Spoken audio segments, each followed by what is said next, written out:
belajar ilmu tanpa guru. Mereka main comot gitu, main comot, main amalin, padahal di situ belum tentu ilmu yang dia comot itu adalah ilmu yang bersanad. Bisa jadi orang yang memposting amalan tersebut itu hanya sekedar buat pengetahuan saja.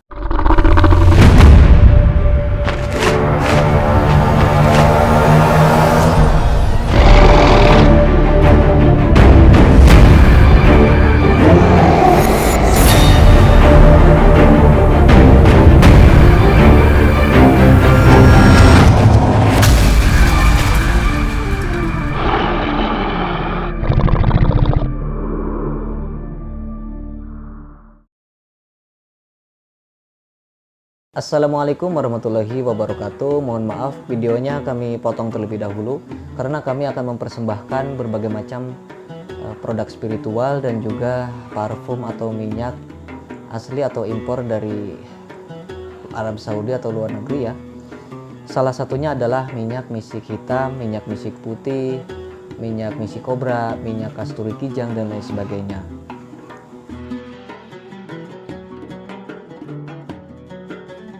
Salah satunya yang saya pegang ini adalah minyak misik hitam asli impor dari Arab Saudi ya.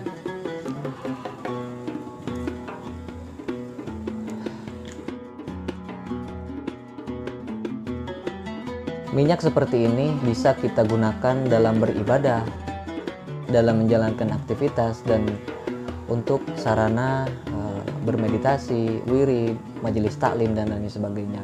Tentu minyak ini asli original 100% tanpa campuran apapun ya.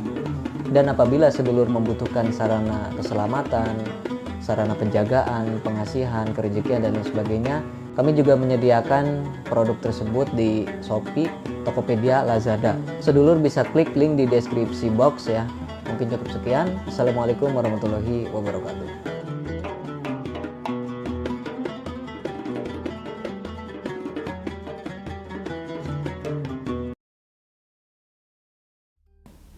Assalamualaikum warahmatullahi wabarakatuh. Ketemu lagi dengan saya Ki Bagus Purwas. Salam spiritual. Jadi pada video kali ini saya kembali lagi hadir untuk menemani sedulur semua. Kita akan kembali lagi membahas tentang dunia spiritual, dunia supranatural, dan juga dunia ilmu kegaiban. Nah sedulur semua, mungkin hal yang akan saya bahas pada video kali ini cukup penting ya bagi kita semua. Ini menyangkut tentang keilmuan atau tentang pembelajaran keilmuan, ya bisa disebut dengan istilah berguru lah gitu ya. Jadi bagi kita semua sedulur-sedulur yang sedang berguru, mencari guru ataupun sedang mencari ilmu gitu kan dari seorang guru. Nah ini bisa menjadi istilahnya saran-saran dari saya. Bisa juga menjadi pembahasan yang penting buat sedulur yang memang ingin mempelajari ilmu gaib gitu ya.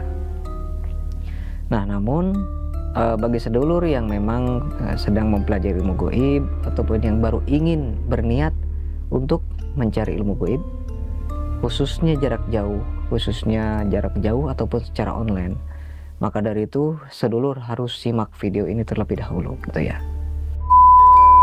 Jadi sedulur, bagi kita yang mencari ilmu gaib, ilmu hikmah, kesepuhan dan lain sebagainya, ya khususnya bagi sedulur yang belajar jarak jauh, ya ini tentunya sangat penting karena belajar jarak jauh, mencari guru lewat online itu sangat mudah sebenarnya. Berbeda dengan kita mencari seorang guru secara fisik gitu ya, datang ke rumahnya, kita mencari lokasinya, itu berbeda. Jadi zaman sekarang itu seseorang yang mau belajar ilmu gaib itu sangat mudah sekali. Tinggal membuka YouTube, mencari ilmu, misalnya ilmu Braja Musti, cari aja di YouTube atau di Google atau di tempat lainnya gitu, maka sedulur akan menemukannya gitu kan. Nah ini pembelajaran ilmu gaib zaman sekarang tuh kan.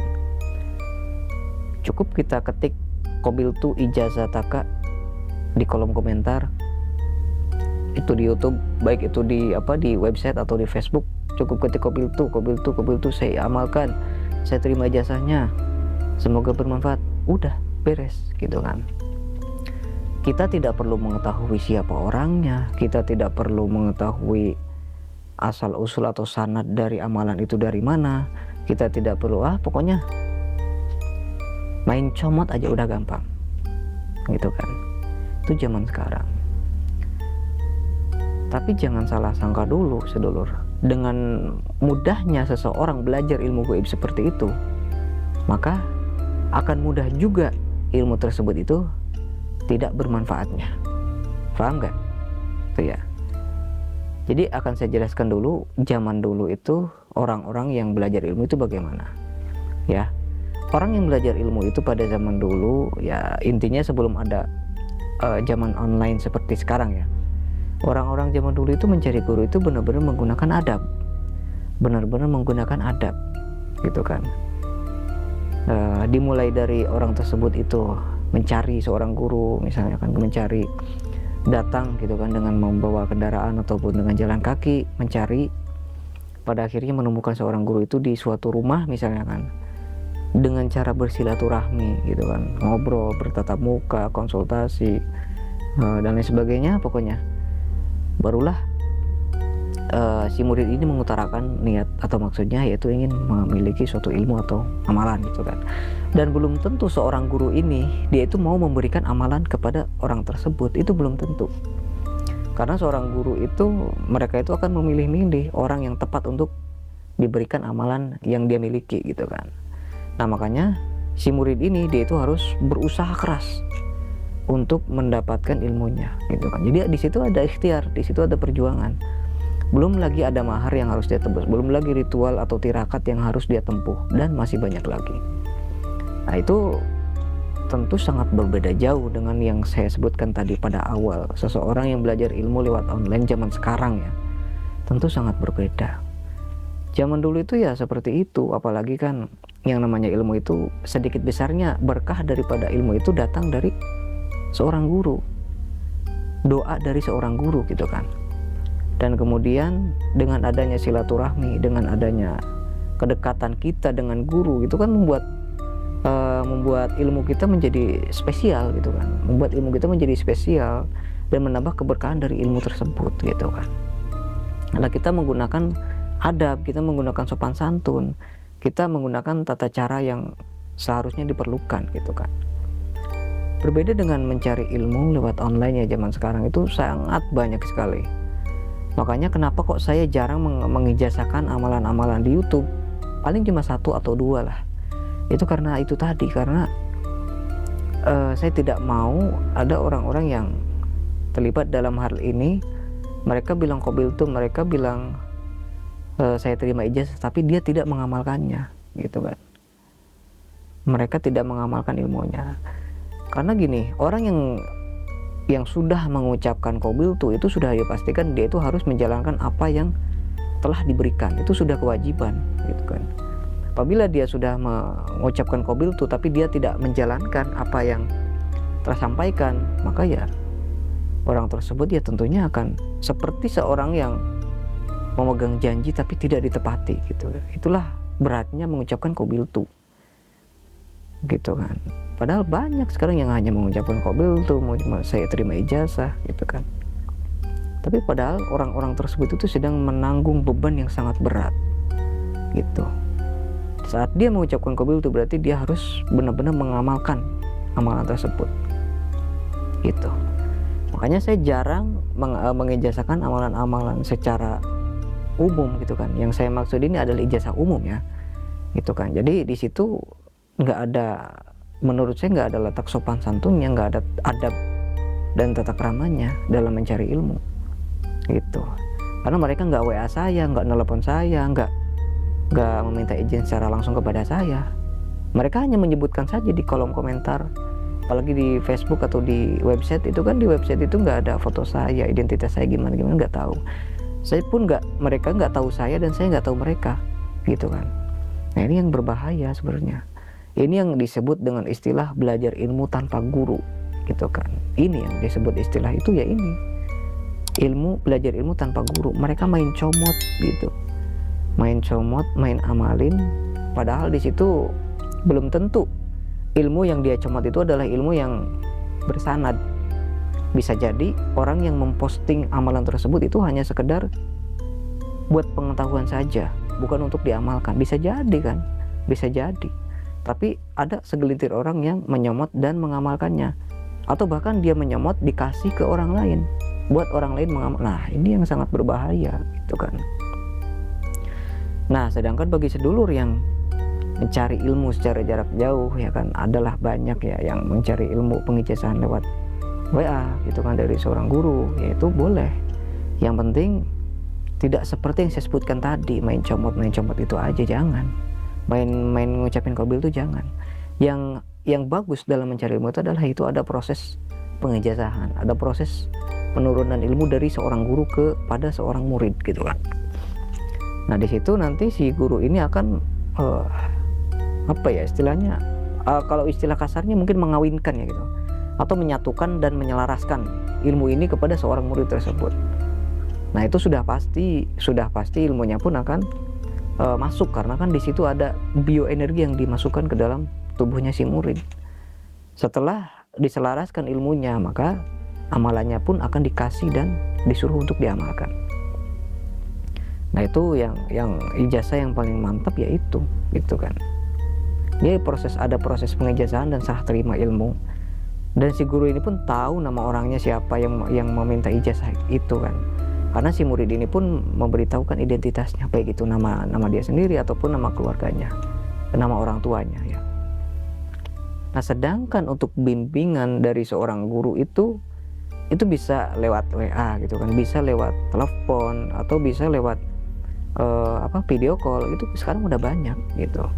Jadi mending yang cara yang ini daripada kita harus menggunakan cara yang tadi ya. Jadi kita nggak tahu guru kita siapa, dan guru kita pun nggak tahu kita siapa, gitu kan. Itu yang sangat berbahaya. Makanya banyak yang main comot amalan sekarang. Lebih baik kalau kita mau belajar kepada seorang guru, kita cari tahu dulu itu. Untuk guru online ya, maksudnya guru spiritual yang pengijazahan online ya, seperti saya pun juga sama. Saya pun pengijazahan online.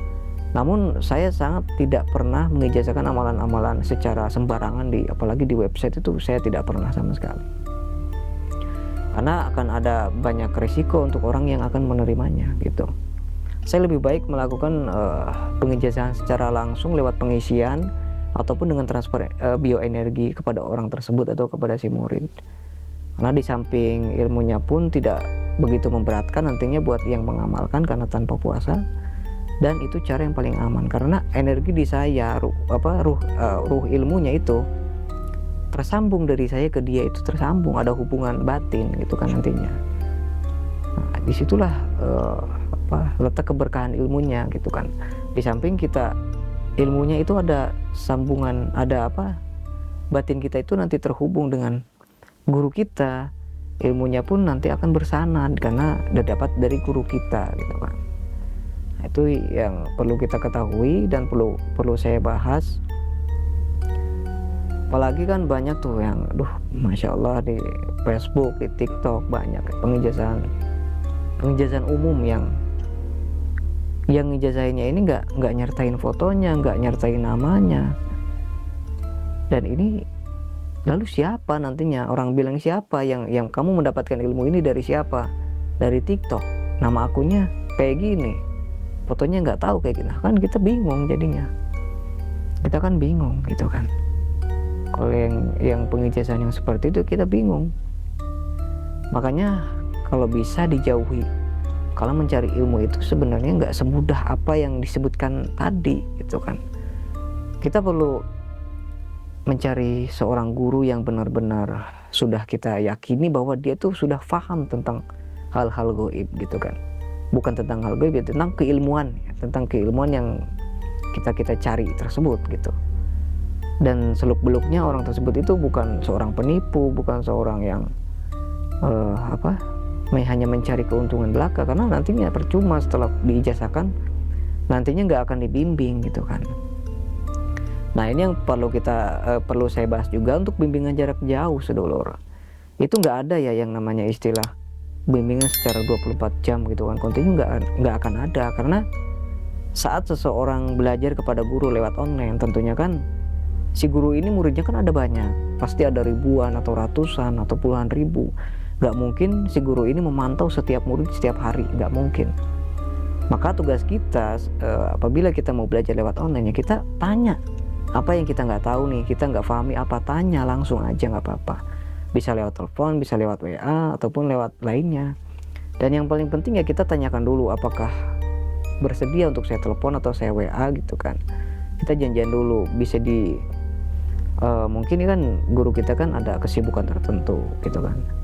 Ada kan banyak yang murid saya juga yang mungkin protes tentang hal-hal seperti itu karena nggak saya bimbing. Sebenarnya bukan nggak saya bimbing, jadi saya juga kan punya pekerjaan, saya juga punya kesibukan sendiri. Nggak mungkin saya harus mantau nih murid ini setiap harinya gimana, ngamalin apa, dan hasilnya gimana sekarang. Nggak mungkin saya pantau ribuan murid dalam 24 jam non-stop, nggak mungkin gitu kan. Makanya kita hanya perlu bertanya aja, apa nih yang kita nggak pahami, gimana nih sekarang kondisi kita, batin kita, ilmu kita, udah gitu aja.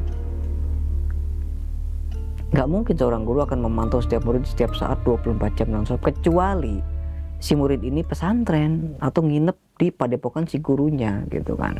Nah pastilah nanti akan dibimbing secara khusus ya, setiap hari kan kita ketemu nantinya gitu. Nah ini yang perlu kita bahas ya gitu. Jadi jangan aneh kalau sedulur belajar jarak jauh ini pasti guru manapun pasti sama menurut saya.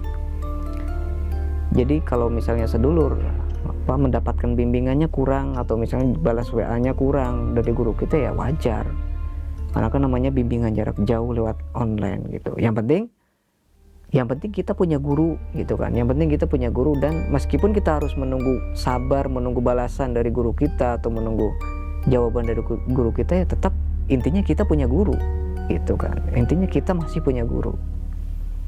Tidak seperti yang saya sebutkan tadi, main comot amalan, nggak dibimbing, nggak diapa kan, itu yang bahaya.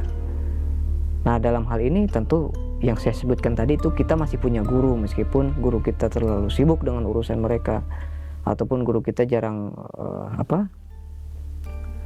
cuma dibaca tapi nggak dibalas, ya mungkin memang benar-benar sibuk. Bisa nanti kita janjian lah telepon gimana kan gitu. Itu yang namanya berguru. Jadi kita nggak perlu bingung dalam berguru. Bagi sedulur semua pun yang anggota kami punya, kami selalu terbuka untuk sedulur semua yang mau berkonsultasi, kayak yang mau bertanya-tanya soal keilmuan yang diamalkan, itu terserah, silakan, pasti akan saya jawab gitu. Yang terpenting sedulur itu masih punya guru gitu kan. Nah mungkin cukup sekian dulu konten kita pada malam hari ini. Nah, ini malam saya bikin konten ya, semoga sedikit besarnya bisa memberi manfaat ya buat semuanya. Yang terpenting kita itu mencari guru ya. Mencari guru itu harus sabar. Lebih bagus kita istiqoroh, mencari jawaban nih, orang ini bagus nggak nih, orang ini orangnya amanah nggak, orang ini ilmunya bersanad nggak gitu kan. Kita istiqoroh dulu, itu yang jalan yang paling bagus untuk kita. Ya sudah, semoga bermanfaat buat semuanya. Saya Ki Bagus Purwas. Assalamualaikum warahmatullahi wabarakatuh.